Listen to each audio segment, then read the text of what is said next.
नमस्कार, अपना प्रदेश उत्तर प्रदेश उत्तराखंड देख रहे हैं आप। मैं हूं आपके साथ पूजा मोहन पांडे। बुलेटिन की शुरुआत करते हुए सबसे पहले आपको बड़ी और अहम जानकारी देंगे। जनादेश 2022 से जुड़े हुई जनता टीवी के एग्जिट पोल पर मोहर लगी है। खतौली, मैनपुरी और में सपा गठबंधन की विजय हुई है, तो वहीं रामपुर में बीजेपी प्रत्याशी आकाश सक्सेना की जीत हुई है।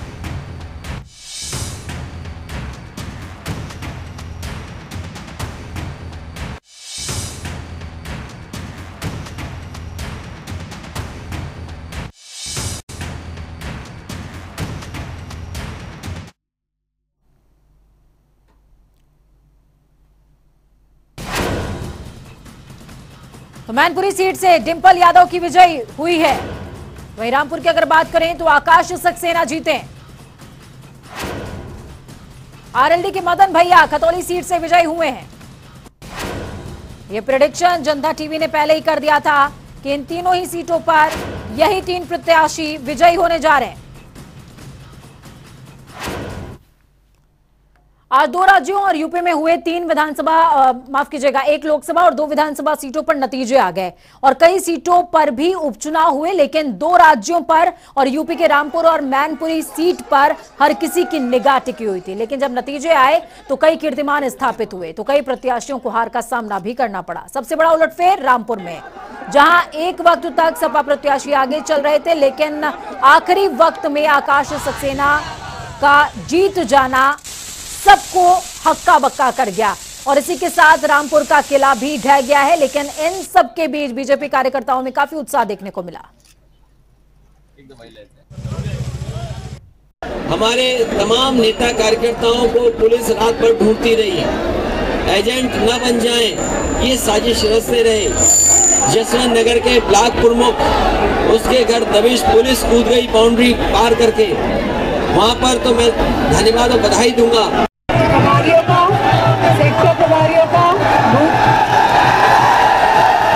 सभी नेतागण जो इस चुनाव में समर्पित होकर लगे,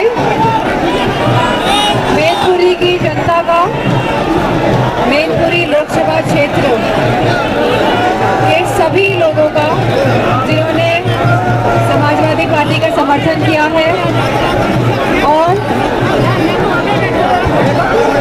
अपने भाषणों में और लगातार जब संप्राचार कर रहे थे कहा था कि देखिएगा कि मैनपुरी की लोकसभा क्षेत्र की जो जनता है वह इतिहास रचने का काम करेंगी और आज इस क्षेत्र ने इतिहास रचा है।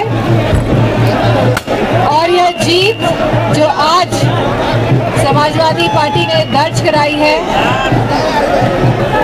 यह जीत नेताजी की जीत है और यह जीत हम सभी की तरफ से नेताजी को समर्पित। हमारे मुस्लिम भाई हैं और आज उन्होंने योगी सरकार में विश्वास जताते हुए आज यहाँ से भारतीय जनता पार्टी लेकर आ रहे हो यार, ऐतिहासिक इसके लिए रामपुर की जनता और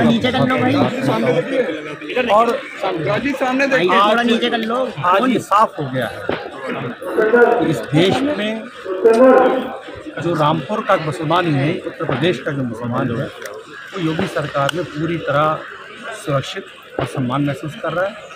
और आज ये जो परिणाम है इसमें सरकार का जो विश्वास है सरकार के प्रति, वो एक रामपुर की जनता में, रामपुर के मुसलमान भाई। धन्यवाद खतौली, धन्यवाद गठबंधन, धन्यवाद किसान, कमेरा और अल्पसंख्यक। किस तरह से आप देखते हैं ये किसानों की, कमेरों की, अल्पसंख्यकों की एक जो भारत की संस्कृति है, भाईचारे की ये जीत है। हमने पहले भी कहा, हमने किसानों की राजनीति की है, मजदूरों की राजनीति की है और गरीबों की राजनीति की है। कौन क्या कहता है सब इस कान से सुनकर इससे निकाल देते। देखिए भाईचारे को पुनः बहाल करना है, अरे जनता सबसे पहली प्राथमिकता हमारी ये है। और पुणे मैनपुरी लोकसभा उपचुनाव के नतीजों के बाद सपा कार्यकर्ताओं में जश्न का माहौल देखने को मिला। मैनपुरी लोकसभा उपचुनाव से समाजवादी प्रत्याशी डिंपल यादव को बढ़ोतरी के बाद सपा कार्यालय पर जश्न का माहौल देखने को मिला। तो वहीं पर पूर्व सांसद धर्मेंद्र यादव ने कहा, मौजूदा सरकार जो भी कर पाई उन्होंने किया, लेकिन मैनपुरी की जनता ने दिखा दिया कि मैनपुरी समाजवादियों का घर है। कोई व्यक्तिगत मैं कहूँ, मैं प्रभारी नहीं, मैनपुरी का हर कार्यकर्ता प्रभारी था ये तो पार्टी का एक अपना काम करने का, एक काम बांटने का तरीका है। पार्टी ने जो जिम्मेदारी डाली थी, हमारी जिम्मेदारी थी, और मैं क्या, ये तो मैनपुरी की जनता ने हमारी जिम्मेदारी को सफल कर दिया है। इसके लिए मैं बारंबार मैं लोगों का, मेरे पास शब्द भी नहीं, मैं सच कहूँ छोटे पड़ जाएंगे। कृतज्ञता मैं ज्ञापित करूँ, धन्यवाद करूँ, ये शब्द छोटे हैं। जिस चुनौतीपूर्ण माहौल में मैनपुरी के लोग लड़े हैं, कोई मामूली बात नहीं है। हमारे हजारों कार्यकर्ता अपना घर छोड़ के सोना पड़ा, हजारों कार्यकर्ताओं के यहाँ दबिश पड़ी है। प्रशासन केवल एक ही काम पे लगा था कि कैसे कमज़ोर किया जाए।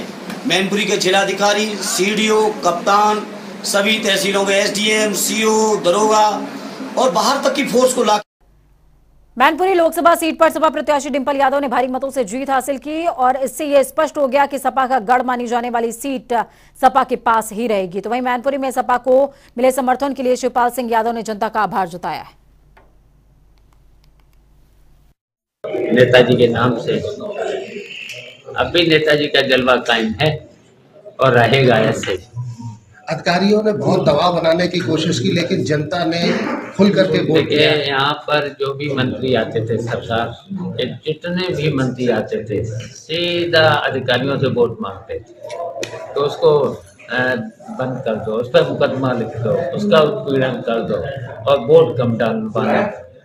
तब भी जब वोट नहीं डालने दिया तो जनता ने तब भी नेताजी के आदर्शों पर और विकास पर जनता ने हमारी जीत कराई।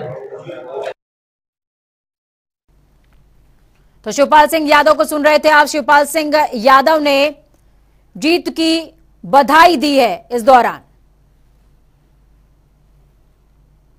राष्ट्रपति द्रौपदी मुर्मू आज बृहस्पतिवार को 2 दिवसीय दौरे पर देहरादून पहुंची, जहां पर जौलीग्रांट एयरपोर्ट पर राज्यपाल लेफ्टिनेंट जनरल गुरमीत सिंह और मुख्यमंत्री पुष्कर सिंह धामी ने उनका अभिनंदन किया। उनके आगमन के दौरान सुरक्षा के कड़े इंतजाम किए गए हैं और यहां उन्हें गार्ड ऑफ ऑनर भी दिया गया। यहां से राष्ट्रपति हेलीकॉप्टर के जरिए जीटीसी हेलीपैड पहुंची और राजभवन में आयोजित सांस्कृतिक कार्यक्रम में शिरकत भी करती नजर आई। यहां उन्होंने अतिथियों को संबोधित किया। राष्ट्रपति प्रदेश में 9 परियोजनाओं का शिलान्यास और लोकार्पण भी करेंगे। आज का रात्रि विश्राम राजभवन में ही राष्ट्रपति करने वाली है।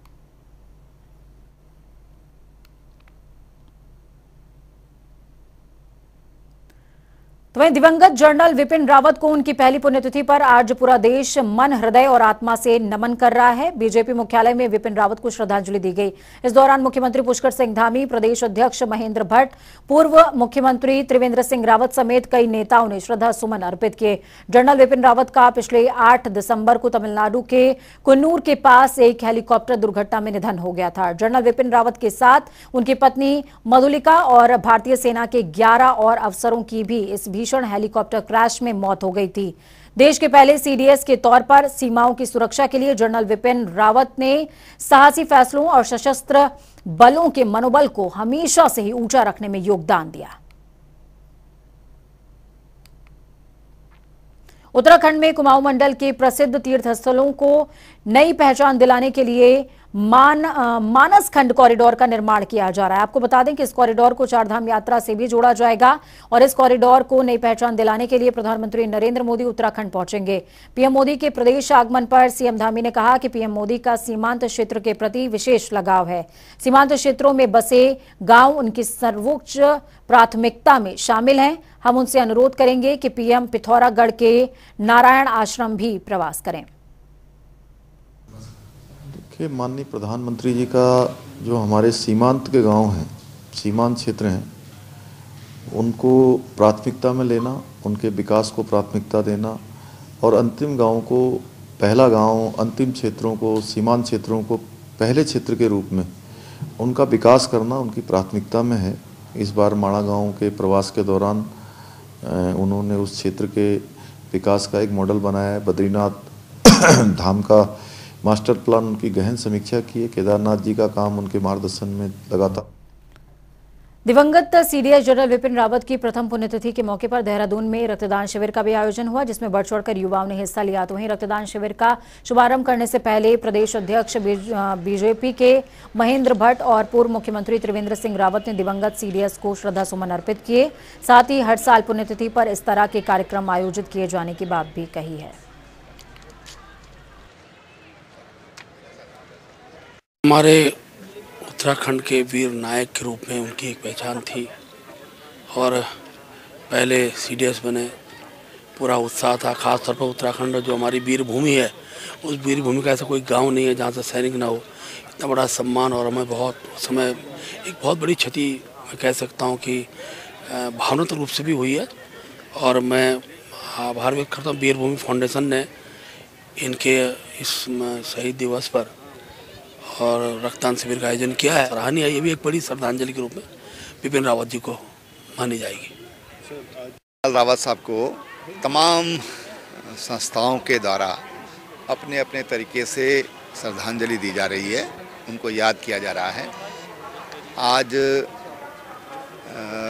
3 कार्यक्रम जिनमें मुझे भी रहना है। एक तो यहीं पर रक्तदान का कार्यक्रम वीर भूमि फाउंडेशन के द्वारा किया जा रहा है और हिमाचल प्रदेश में कांग्रेस ने बड़ी जीत दर्ज की, जिसके बाद उत्तराखंड कांग्रेस कार्यालय में जीत का जश्न मनाया जा रहा है। और इस दौरान कांग्रेस प्रदेश अध्यक्ष करण माहरा का कहना है कि हमने भाजपा के राष्ट्रीय अध्यक्ष जेपी नड्डा के गढ़ को जीत लिया। साथ ही उन्होंने ये भी कहा कि लोग अब जागरूक हो चुके हैं, उन्हें अच्छे से पता है किसके साथ हमें जाना है। जेपी नड्डा की प्रदेश में हम जीते हैं, बीजेपी के पोस्टर बॉय उनके प्रदेश में हम जीते हैं। अनुराग ठाकुर को लेकर बड़े उत्साहित थे बीजेपी वाले, और मैंने अनुराग ठाकुर जी को एक दिन कहा भी था कि साहब ईवीएम को जस्टिफाई करने के लिए बीजेपी हो सकता है तुम्हारी बलि चढ़ा दे। और आज हिमाचल हम जीते हैं, कांग्रेस की बहुत बड़ी जीत है। और राहुल गांधी की जो भारत जोड़ो यात्रा उसका असर है, क्योंकि पढ़े लिखे लोग जिस राज्य में रहते हैं वहां निश्चित उसका फर्क पड़ना था। गुजरात के परिप्रेक्ष्य में यही कहना चाहूंगा कि आपने जो बीजेपी से नाराज लोग थे उसका 17% वोट शेयर काट दिया, जिसकी वजह से कांग्रेस की वहां स्थिति ठीक नहीं रही। अगर बीजेपी का आप वोट शेयर देख लें और इधर कांग्रेस और आपके वोट शेयर को जोड़ दे तो बीजेपी कहीं स्टैंड नहीं करती। आज कांग्रेस की सरकार वहां होती, क्योंकि जिन 17% लोगों ने आपको वोट दिया है वो निश्चित ही बीजेपी के विरुद्ध का वोट था, वो कांग्रेस को आता। और अगर वो वोट कांग्रेस के संग होता तो आज कांग्रेस की सरकार गुजरात में भी होती। लेकिन बीजेपी अपने स्मार्ट प्ले में कामयाब रही। जिस तरीके से पंजाब उन्होंने आपको दिया, दिल्ली आपको दिया, और आप पार्टी उत्तराखंड हो चाहे वो गुजरात हो, सब जगह वोट शेयर काटने में कामयाब रही और बीजेपी को मदद करते हुए फिर से एक बार दिखाई दी। उत्तराखंड के बहुचर्चित अंकिता भंडारी हत्याकांड मामले पर पुलिस अगले 10 दिनों के अंदर चार्जशीट दाखिल करने जा रही है। इसके साथ ही अंकिता हत्याकांड मामले में गिरफ्तार 3 आरोपियों का नार्को टेस्ट भी कराया जाएगा। लेकिन आरोपियों का नार्को टेस्ट को लेकर के कांग्रेस ने सरकार पर सवालिया निशान खड़े कर दिए। कांग्रेस के पूर्व प्रदेश अध्यक्ष गणेश गोंदियाल का कहना है कि जब तक टेस्ट सरकार के नियंत्रण में होंगे तब तक हमें इस पर विश्वास नहीं है। उन्होंने कहा कि नार्को टेस्ट न्यायिक व्यक्ति की निगरानी में होना चाहिए। उन्होंने ये भी कहा कि केवल दिखाने के लिए नार्को टेस्ट ना हो, सही तरीके से नार्को टेस्ट होना चाहिए। जब तक ये सब टेस्ट सरकार के नियंत्रण में होंगे तब तक हमारा कोई विश्वास नहीं है। नार्को टेस्ट अगर होता है तो वो न्यायिक प्रक्रिया के तहत किसी न्यायिक व्यक्ति के सामने, न्यायिक अधिकारी के सामने हो या माननीय कोई जज हो उनके सामने हो।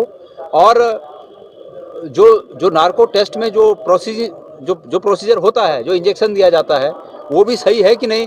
खाली दिखाने के लिए, कैमरे में दिखाने के लिए नार्को टेस्ट ना हो, मेरा ऐसा डाउट है कि ये कर सकती है सरकार। क्योंकि पहले दिन से सरकार ने जिस प्रकार सबूतों के साथ छेड़छाड़ किया, सबूत मिटाने की कोशिश की, अपराधियों को बचाने की कोशिश की, तो ये हो सकता है कि नार्को टेस्ट में जो इंजेक्शन दिया जाता है वो इंजेक्शन न दे के डिस्टिल वाटर का इंजेक्शन, उदाहरण के लिए बोल रहा हूँ मैं, डिस्टिल वाटर का इंजेक्शन दे दिया जाए और फिर वो अपने मति के अनुसार बोले अपने को बचाव करने के लिए। हरिद्वार के एसएसपी अजय सिंह ने काम में लापरवाही बरतने वाले पुलिस अधिकारियों पर सख्त कार्रवाई करने की चेतावनी दी है। उन्होंने साफ तौर पर कहा कि ऐसे अधिकारियों को हटाने के साथ ही उन पर दंडात्मक कार्रवाई भी की जाएगी। दरअसल एसएसपी अजय सिंह ने अधिकारियों के साथ क्राइम मीटिंग की और जिले में चल रही कानून व्यवस्था की रिपोर्ट भी मांगी। इस दौरान उन्होंने फरार चल रहे कुख्यात अपराधियों की गिरफ्तारी, नशे का कारोबार करने वालों पर सख्त कार्रवाई और पीड़ितों को तुरंत न्याय दिलाने से संबंधित कई निर्देश अधिकारियों को दिए हैं। इस दौरान एसएसपी अजय सिंह ने बेहतर काम करने वाले पुलिसकर्मियों को सम्मानित भी किया। थाना प्रभारी और क्षेत्राधिकारी की मीटिंग थी, जिसमें जो है क्षेत्र में जो हमारे मेन प्राथमिकताओं के जो इशू थे या कोई क्राइम जो सॉल्व नहीं हुआ उसको लेकर चर्चा हुई। साथ ही साथ जो है जगह जगह जो नशे के जो अड्डे बने हैं उसको उस पर कार्रवाई के लिए बताया गया। जो हमारे इनामी अपराधी और जो वांछित अपराधी फरार है उनकी गिरफ्तारी के लिए उनको निर्देशित किया गया है। साथ ही साथ जो है ट्रैफिक को लेकर भी जो हमारे नाबालिग बच्चे और जो मॉडिफाइड साइलेंसर लगा के चल रहे हैं उसको भी लेकर इनको सजग किया गया है। साथ ही साथ जो पुराने हीनियस ऑफेंसेस सॉल्व नहीं हुए हैं उस पर भी चर्चा की गई है। तो आने वाले समय में जो हम एज अ टीम सोच रहे हैं कि किस तरह से हम काम करके और जो पुराने केसेस का अनावरण किया जाए, और साथ ही साथ जहां शिथिलता आ रही है, विवेचना में आ रही है या कहीं पीड़ित को न्याय नहीं मिल रहा है, उनको भी फोकस करके जो है उस पर आगे काम करने के लिए सबको बताया गया है। और जो लोग लापरवाही से काम कर रहे हैं उनको एक एक करके हटाया भी जाएगा, साथ ही साथ दंड भी दिया जाएगा। वक्त यहाँ पर फटाफट अंदाज में 2 मिनट में 10 अहम जिलों के रुख करने का है। यूपी में जीएसटी विभाग की छापेमार कार्रवाई लगातार जारी। बांदा में पूर्व मंत्री नसीमुद्दीन सिद्दीकी के साले के यहां जीएसटी टीम ने मारा छापा। मुमताज अली के कार्यालय में दस्तावेजों की जांच में जुटी जीएसटी टीम। जिला पंचायत के गेट नंबर 2 का है मामला। सहारनपुर की फतेहपुर पुलिस को देर रात गश्त के दौरान मिली बड़ी कामयाबी। पुलिस ने बड़कला चेकपोस्ट पर संदिग्ध गाड़ी से बरामद किए 20 लाख। गाड़ी चालक मौके से रफू चक्कर। पुलिस ने एक आरोपी को किया गिरफ्तार। उत्तराखंड में भगवानपुर फैक्ट्री से देवबंद के कबाड़ी के लिए जा रहे थे रुपए। मामले की विधिक कार्रवाई में जुटी पुलिस। ललितपुर के बेतवा नदी में कूदा कपल। घटनास्थल पर पहुंची पुलिस। मौके से कपल की बाइक बरामद। गोताखोरों की मदद से कपल की तलाश में जुटी पुलिस। कल शाम से घर से लापता थे दोनों प्रेमी युगल। आजमगढ़ के लालगंज कस्बे में सीसीटीवी कैमरे में कैद हुई लाइव सड़क दुर्घटना। अनियंत्रित स्कॉर्पियो ने स्कूटी सवार युवक को मारी जोरदार टक्कर। स्कॉर्पियो चालक मौके से हुआ रफू चक्कर। घायल को वाराणसी ट्रॉमा सेंटर कराया गया भर्ती। अलीगढ़ के राजपुर गांव में दबंगों ने किसानों की फसल में लगाई आग। विरोध जताने पर दबंगों ने किसानों से की मारपीट। स्थानीयों को देख पीड़ितों को धमकी देते फरार हुए दबंग। पीड़ितों ने पुलिस को दी तहरीर। मामले की विधिक कार्रवाई में जुटी पुलिस। बस्ती के सगरा चौराहे पर स्कूल बस ने साइकिल सवार छात्र को मारी जोरदार टक्कर। मौके पर हुई छात्र की मौत। परिजनों में मचा कोहराम। घटनास्थल पर पहुंची पुलिस। पुलिस ने पोस्टमार्टम के लिए भेजा शव। प्रतापगढ़ के रानीगंज मार्ग पर एसयूसीआई कार्यकर्ता को अज्ञात वाहन ने मारी टक्कर। स्थानीयों ने 108 एम्बुलेंस को दी जानकारी। जिला अस्पताल में इलाज के दौरान कार्यकर्ताओं की मौत। पुलिस ने पोस्टमार्टम के लिए भेजा शव। वाहन की तलाश में जुटी पुलिस। अलीगढ़ में महिला के साथ ससुराल पक्ष के लोगों ने की मारपीट। मौके पर पहुंचे स्थानीयों को धमकी देते हुए फरार आरोपी। प्रताड़ना की शिकायत को लेकर खैर थाने पहुंची पीड़िता। विधिक कार्रवाई करते हुए आरोपियों की तलाश में जुटी पुलिस। बांदा पुलिस की घोर लापरवाही आई सामने। न्यायालय में पेश करने के दौरान जज परिसर से भागा कैदी। पुलिस ने दोबारा अशोक लाट चौराहे से फरार कैदी को किया गिरफ्तार। कैदी पर दर्ज आर्म्स एक्ट के तहत मामला। उत्तराखंड में खनन माफियाओं का बढ़ता वर्चस्व। रामनगर की कोसी नदी में अवैध खनन लगातार जारी। नदी पर बने बाईपास पुल पर मंडरा रहा है खतरा। डीएफओ प्रकाश चंद्र आर्य ने खनन माफियाओं के खिलाफ सख्त कार्रवाई की कही बात। वक्त यहाँ पर छोटे से ब्रेक का। ब्रेक के उस पार खबरों का सफर लगातार जारी रहेगा। बने रहिए जनता टीवी के साथ, क्योंकि हमें आपकी ताकत अपना और अपनों का बहुत ख्याल रखिए। हमारी कामना कि आपका आने वाला कल आज से बेहतरीन भी हो और सुरक्षित भी। नमस्कार।